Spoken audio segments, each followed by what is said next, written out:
पुण्यामध्ये सुरू असलेल्या सायकलिंग रेसमधील एका व्हायरल अप्पाचा व्हिडिओ सोशल मीडियावर प्रचंड व्हायरल होतोय। मेहनत, उत्साह आणि आत्मविश्वासाने कोणतीही ओळख घडू शकते हे या अप्पांनी दाखवून दिलंय। या व्हायरल अप्पांसोबत बातचीत केली आमचे प्रतिनिधी निलेश खरमरे यांनी। पुणे ग्रँड टूर सायकल स्पर्धेमध्ये एक व्यक्ती या ठिकाणी फेमस झाला। खरं तर तो सुद्धा सायकल प्रेमी आहे आणि पूर्ण सोशल मीडियावर अप्पा म्हणून हा व्यक्ती फेमस झालेला आहे। आपल्या सोबत ते ज्येष्ठ नागरिक आहेत। अप्पा, तुम्ही लय फेमस झालाय सायकल स्पर्धेमुळे। सायकल चालवतोच असे आपण पडत नाही कधीच। सायकल कधी पडलो नाही।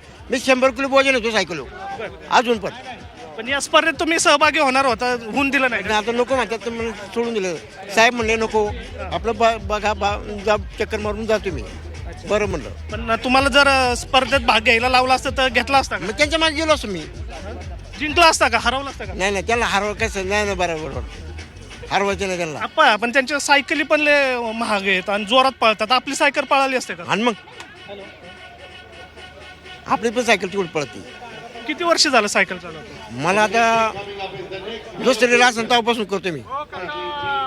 स्पर्धेत भाग घेतलेला का बाकीच्या सायकल स्पर्धेत? हा घेतलं, पण तिथं किती पहिले रस्ते नव्हते, आता रस्ते चांगलं झालं। नंबर निघाला होता का? हा मग पहिलवान पण आहे तुम्ही म्हणे। हा कुस्त्या केलेच ना मी। मारून दाखवा बरं, एकदम फुटून दाखवा। हे काय